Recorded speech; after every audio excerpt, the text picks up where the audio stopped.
네, 박종일 소장입니다. 이번 시간에는 단지 내 상가에 대한 특징과 투자 방법 등을 알아보도록 하겠습니다. 단지 내 상가에 대해서 지난번에 포인트 특징에 대해서 이야기할 때 가장 중요한 것이 필수 업종, 그리고 적정 임대료,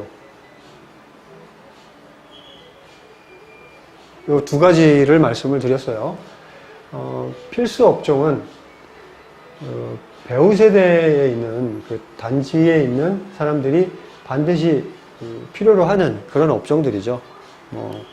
부동산이나 미니 슈퍼, 그리고 편의점이 될 수도 있죠. 그리고 세탁소, 미용실, 이런 업종들이에요.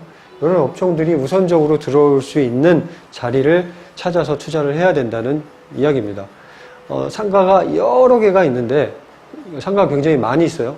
근데 처음에는 부동산들이 다 들어와요. 다른 업종이 들어오기도 하죠. 슈퍼가 크게 들어오기도 하고.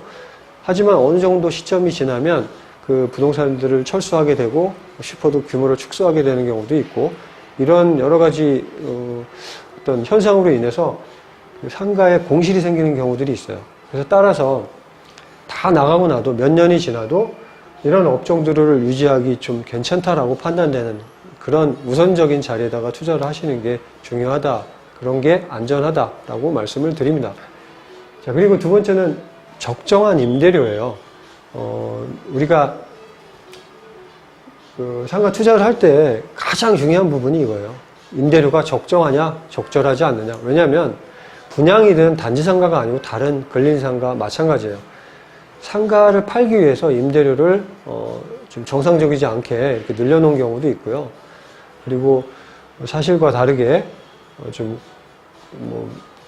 지인에게 임차를 한다든지 이런 방법을 통해서 편법을 써서 임대료가 높여진 경우들도 있어요. 따라서 이 임대료가 과연 정말 적정한 임대료인지 그렇지 않은지는 우리가 인근 부동산 한 두세 군데만 돌아다니면서 물어봐도 알 수 있는 부분이니까 이 부분은 항상 어떤 상가를 하기 전에 하든 간에 좀 반드시 알아봐야 될 부분입니다.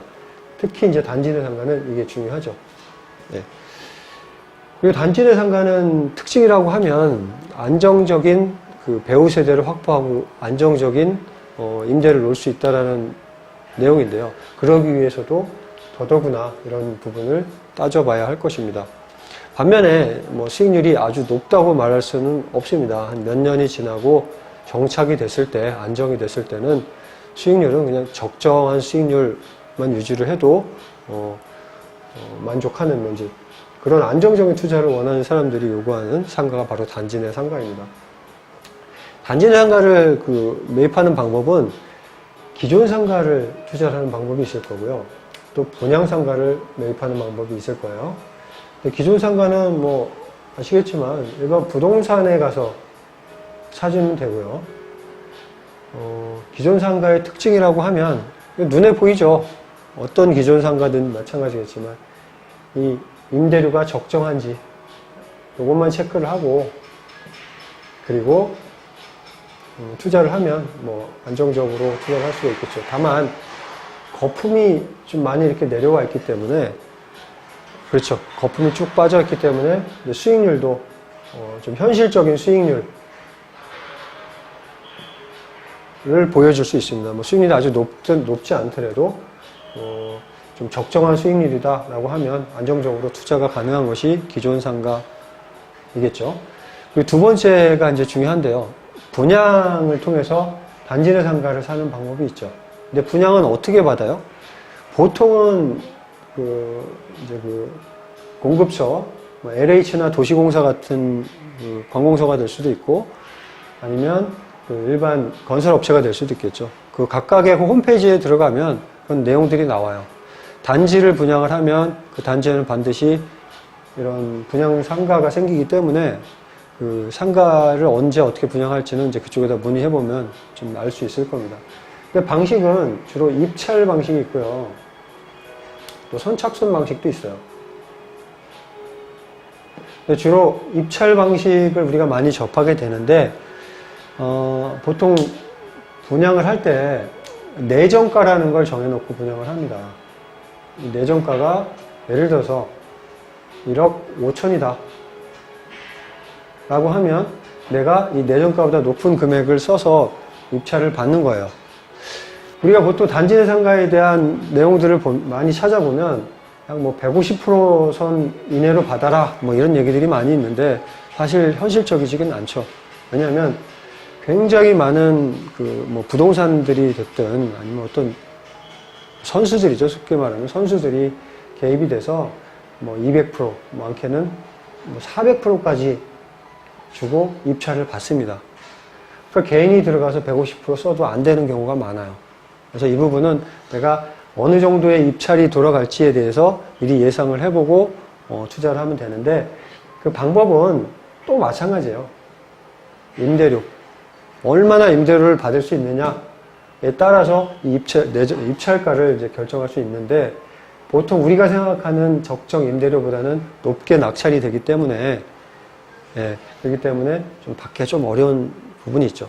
그래서 현실에서 만나게 되는 그 분양 상가는 분양을 하고 거기다가 임대까지 끼워서 시중에 나옵니다. 뭐가 붙죠?